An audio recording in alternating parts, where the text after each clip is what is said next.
Once upon a time, a girl fell in love with flying, so much so that she decided to become a pilot. Now, a woman in the world of aviation is rare, but a woman in the world of aviation who has successfully walked away from an accident, that's even more rare. This is a story of when skill and training came together, about letting go, and about never giving up on your first love. Welcome to Beyond the Lens, Stories That Unite Us, and my interview with Heather Nicholds.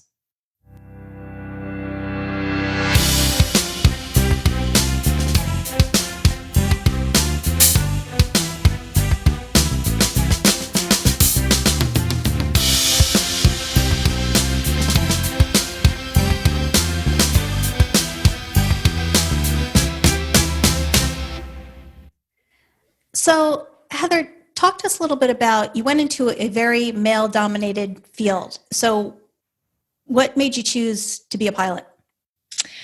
Honestly, initially, I was looking at programs to take in university, and I was looking at going into business, but my brother was taking business, and I thought I wanted to be a little bit more interesting than him, and I found this program that was a cross of business with aviation, and I thought, that sounds way more cool. So that was my initial very quick thought process. But then what happened was I talked to my dad about it, and he was super supportive. He had actually always told me that I should think about being a pilot. I don't know why, and I don't actually remember specific instances where he said that, but I remember it being kind of in the back of my head somewhere. And so he was really, really supportive, and the program suggested that you go for a flight to make sure that you enjoy being in a small airplane, that you don't get motion sick, that you actually do want to be a pilot and don't think it just sounds cool. So I went for a flight at a flight school that was very close to my house. And from that first flight, I just fell in love with it and was totally hooked. And so it just kind of spiraled from there. I got home that day. I was still smiling like a Cheshire cat. And I said to my dad, I want to start taking flight training before I even go to the program. Can we do that? And he was like, yes. So I was very, very lucky that I had a dad who was very, very supportive of me doing that, and he made it possible for me to be able to start taking flight training right away. And I almost got my private pilot's license before I even went to school. So it was pretty amazing time in my life. So tell me what you love about it. Oh gosh. Honestly, I love everything. My love for it has only grown over the years. Initially, what I loved was that sensation of leaving the ground. I never really thought about this either, but from when I was little, I always wanted to be a bird and be able to fly. So having that feeling of leaving the ground and seeing the world from above was really spectacular. That was kind of the first, love at first sight kind of moment. But then as I got more into it, I loved going to ground school. Ground school is what we call the classes that you take on the ground in order to learn the theoretical and technical stuff that you need to know to be able to be a pilot. So there's a difference between flying and being a pilot, of course. Pilot involves decision-making, navigation skills, ability to read the weather, and all these sorts of things. And I just loved every single aspect of everything that I was learning. And the more I learned, the more I loved it. And as I got into the more technical kind of flying, like instrument flying, I loved the challenge of the focus and the process, following procedures, checklists, and just being really technically proficient. All of it combined just kept growing that special spot in my heart for what I was doing.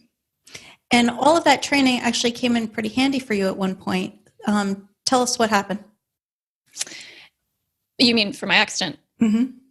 Yes. So I have been flying an airplane, doing sightseeing tours for about 3 years, and our airplane had to go in for its annual maintenance.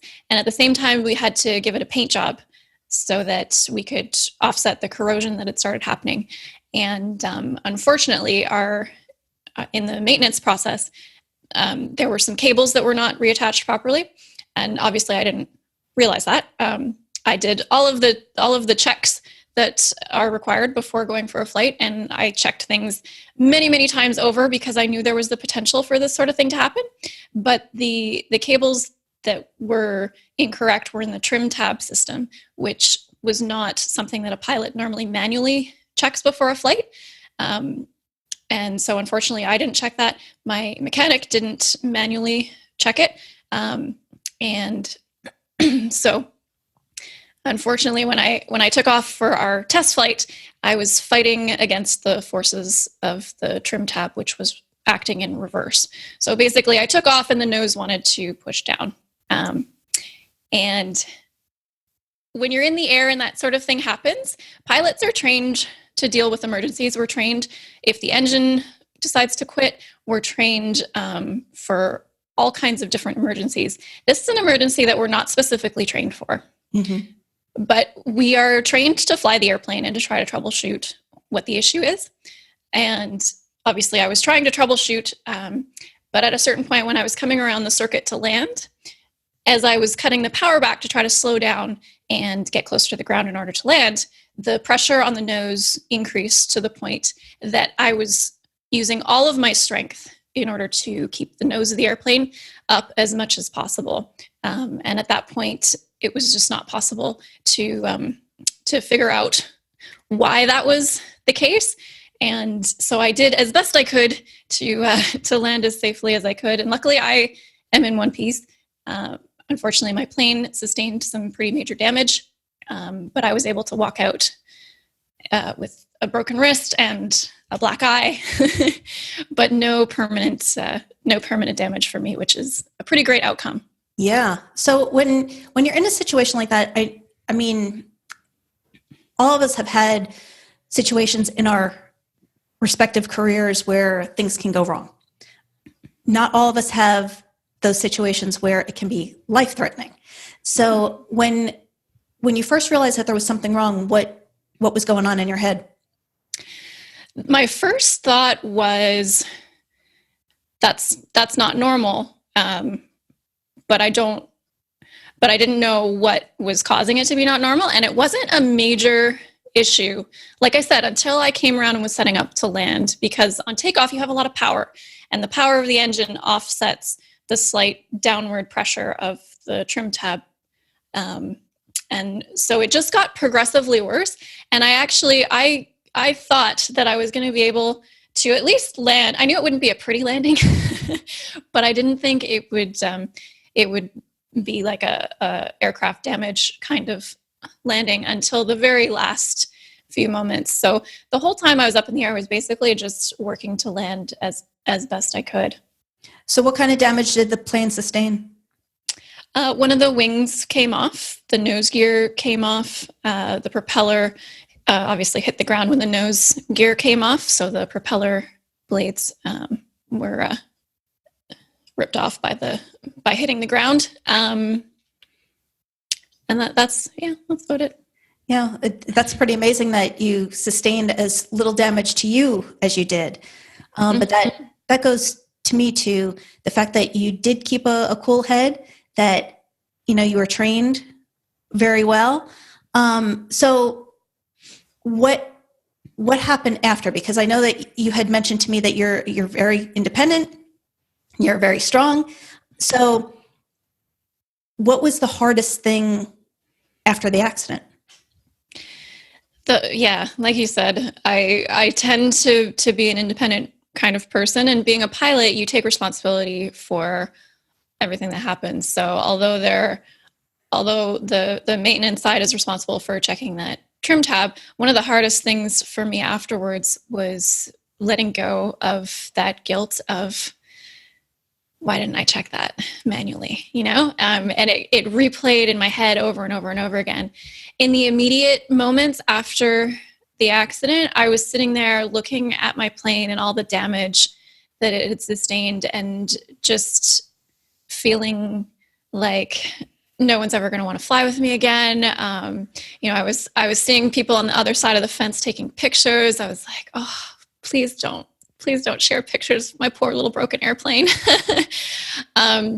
Letting people help me was a challenge. because I do like to do things for myself. So I had to let go a little bit. I mean, I broke my right wrist, so I couldn't write properly.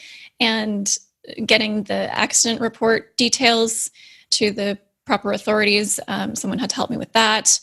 And yeah, just letting people help me was a real challenge for me.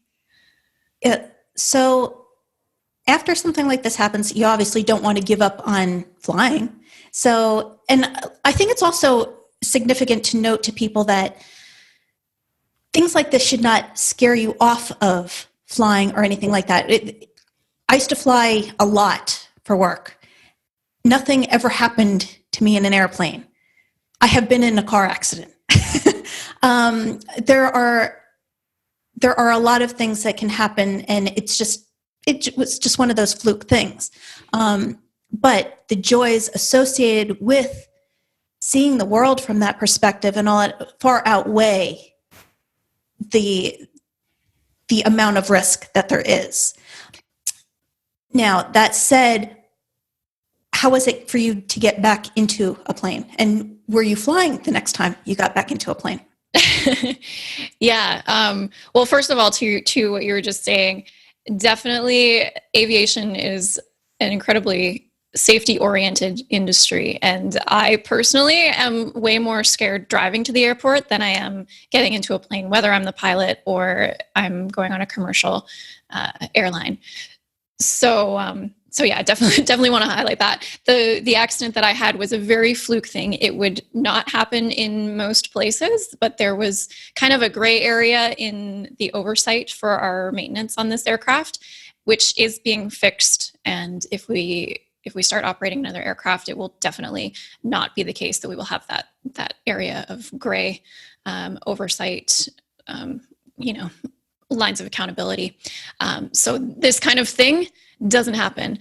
The next time I went to go fly for myself, I contacted some instructors. I went to a flight school so that I could fly with someone because I didn't want to go up by myself for the first time after that. And when I was telling the instructor what happened, he looked at me. He was like, "What? How did that happen?" Because in Canada or in North America or in Europe or anywhere, this would never, ever happen. So yeah, definitely no reason to be scared of flying. What was your question? I'm sorry, I got on a tangent. How was it to get into a plane for the first time after? Oh, goodness. So the first time I was in an airplane after that, and people kept telling me, get back on the horse, get flying as soon as you can, but I had a broken wrist. So I wasn't going to go flying for myself, because if you have a broken wrist, you can't do everything that you need to do as a pilot. And, that's not a good way to go flying for the first time after something like that. So the first time I flew was on a commercial airliner. I live on a small island, so that's basically the only way to get around. So I was fine flying out. As I flew back into Bermuda, it was the same time of day and it was the same runway. And I definitely had some flashbacks going on. Had kind of a minor panic attack. So it was definitely something that had a deep impact and that I had to get over. The second time I flew off the island was again on a commercial airliner, and same thing. It was fine leaving, and then coming back, I had some flashbacks and another minor panic attack. Do you think it was easier for you not being in the pilot seat, or do you think it was worse for you not being in the pilot seat? I think it was worse, definitely worse. Because the first time I went at the controls was I went home to visit my parents in Victoria, British Columbia. And when I went flying there, I was with an instructor, and that was totally calming because it got those memories out of my head of like the worst possible situation and replaced them with what it is normally, which is very easy and relaxed. And landing is not difficult when the plane is not working against you, right? And after that, when I flew back to the island, I landed and I was just happy to be home. So So it may have, banished some of the demons that were going on in my head, because after that it's been pretty good. Let's talk a little bit too about having a support system. Especially too, I think a lot of the time as women, we're taught to be strong and muscle through things and whatnot, but having a support system is very important, especially when situations arise that are like this. So tell me a little bit about yours and what it was like to have people and what it was like to let these people be there for you. Yeah, as a woman in a male-dominated industry, there is definitely this feeling of I have to be on top of my game all the time, and asking for help and getting support is sometimes a little bit more difficult, both because of my personality and because of being a woman in a male-dominated industry. So after the accident, one of the things that helped me the most was getting support, like just getting phone calls and emails and words of encouragement from the other pilots and people in the aviation industry around me, who told me that I did well, that they were proud of me for how I handled the situation. And that just really meant the world. That is probably the single most important thing that helped me get to the other side of that time. So when you look back on all of this, I'm sure there's, everybody has the what ifs. So like, oh, what if I had checked this, or oh, what if I had done that? But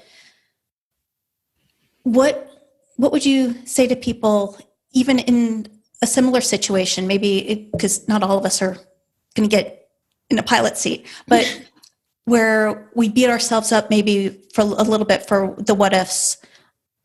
What would you say to people?